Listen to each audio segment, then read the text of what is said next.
और टीन की छत से आग बरसता था। तब दिल सिर्फ एक जगह जाने के लिए मचलता था, पंप सेट, गांव का स्विमिंग पूल। बड़े भैया दरवाजा पे खड़ा तभी जुबान से बस एक शब्द बोलता था, चल। मैं चारपाई के नीचे घुसकर गमछा खींच लाता था।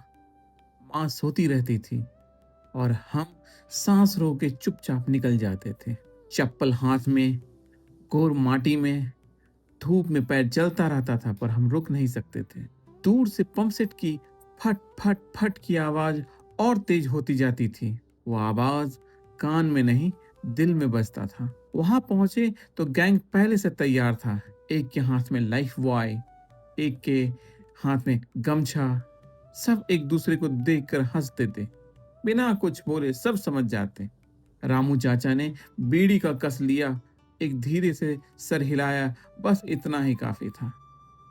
और तभी छपाक, कमीज एक तरफ, गमछा दूसरी तरफ, और सब कूद पड़ते पानी में एक साथ। और जब वो ठंडी ठंडी धार सीधे सर पे पड़ता था, दांत कटकटा जाते थे, सांस अटक जाता था, पर चेहरे पे मुस्कान छोड़ता था।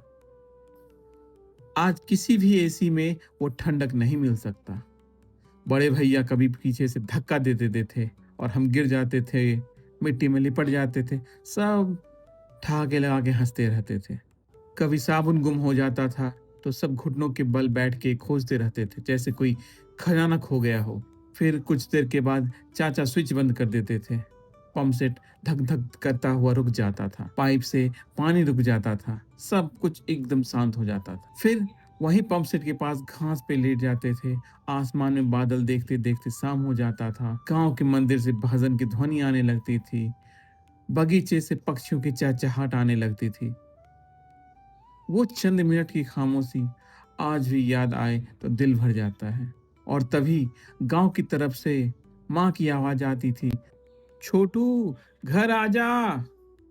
गीले कपड़े उल्टा पुल्टा पहने, चप्पल हाथ में, भागते भागते घर पहुंचते थे।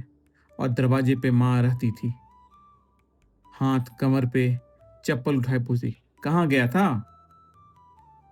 मैं सर झुकाए मंद मंद मुस्कुराते चुपचाप घर के अंदर चला जाता था। माँ को सब पता रहता था।